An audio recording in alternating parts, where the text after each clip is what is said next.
Magandang buhay mga mare. Bali ito nga po pala mga mare. Meron akong fresh gulay galing sa kapitbahay. Kaya yan ang ating uulamin ngayon. Bali ipapakbit ko yan mga mare ko. Nagpabili pa ako ng kalabasa at saka ng kamatis mga mare. Bali unahin ko muna itong bangus prito.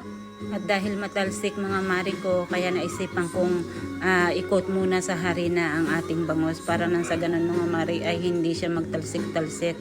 Puro sugat na kasi ang aking kamay dahil dito sa pagluluto. Kaya naisipan kong iano muna sa harina para nang sa ganun hindi nakakatakot iprito mga mare ko. Sa lahat kasi ng piniprito, ito talagang kinakatakutan ko yung bangus. Kasi grabe siyang makatalsik kapag walang harina. Kaya ayan, naisipan ko talaga siyang i-ano muna sa harina para nang sa ganun isi-isi na lang siyang iprito mga mare.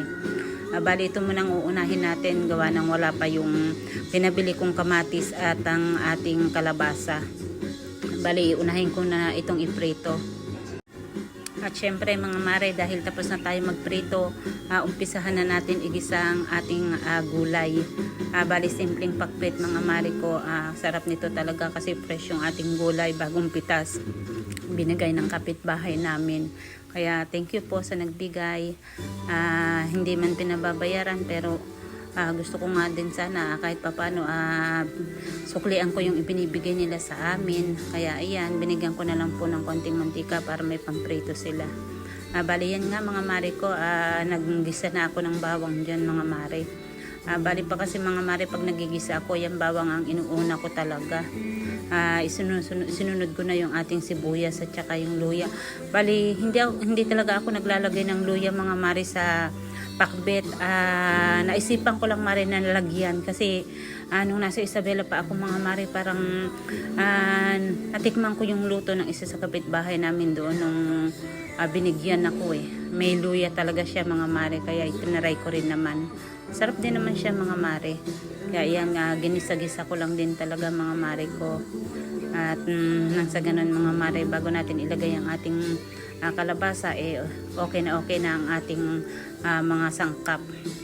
Bali yan, nilagay ko na rin ang ating kamatis. At syempre lutuin lang natin mabuti mga mare ko. Bali itong karne mga mare ko, bali tira namin yan nung kagabi mga mare. Nilagay ko lang siya sa rep kasi sayang naman kung iyaano ko lang sa aso. Kaya ayan, inilagay ko sa rep para pwede pa nating ipangsahog.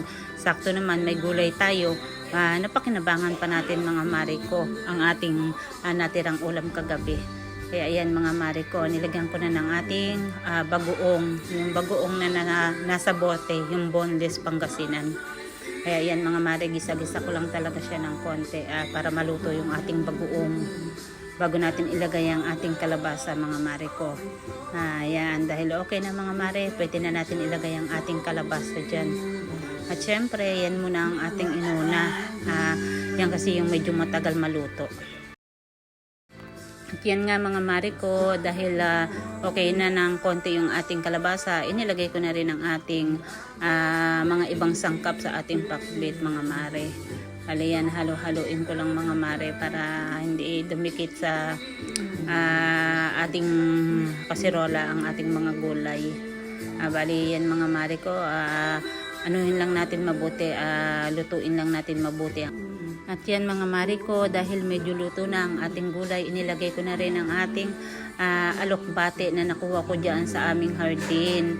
At saka itong bulaklak ng kalabasa. Sayang kaysa mapanat mga mare, ilagay na lang natin sa ating pakbet.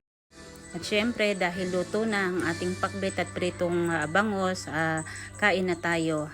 Yan nga pala, may tira pa kaming konting sabaw. Salamat!